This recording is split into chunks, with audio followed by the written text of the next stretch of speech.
నీవు గనక ఈ ప్రత్యక్ష గుడారం లోపలికి వస్తే ఇంతకాలం లోకములో పాపములో శాపములో అపవాది పరిపాలన ఉన్న నీవు ఎప్పుడైతే ప్రత్యక్ష గుడారంలోకి వస్తావో దేవుని పరిపాలన కిందకు వస్తావు అని చెప్పాడు. దేవుని స్తోత్రం కలుగును గాక. నువ్వు దేవుని రాజ్యం కిందకు వస్తావు, దేవుని పరిపాలన కిందకు వస్తావు. ఆ 4 జీవుల మీద కూర్చున్నటువంటి సర్వోన్నత దేవుడే నిన్ను పరిపాలన చేస్తాడు. ఎప్పుడు?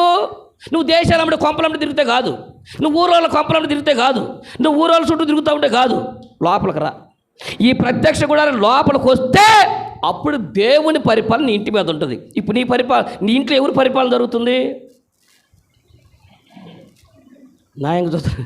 మీ ఇళ్ళలో ఎవరి పరిపాలన జరుగుతుంది? ఎవరు పరిపాలిస్తున్నారు? ఎవరు పరిపాలిస్తున్నారు? Mobile ruling.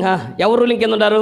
టీవీ. ఇప్పుడు నీ పరిపాలన టీవీలు, నీ పరిపాలన సినిమాలు, నీ పరిపాలన సీరియల్లో నిన్ను పరిపాలిస్తుంది మొబైల్ ఫోన్లు. ఇవన్నీ రూల్ చేయాల్సింది.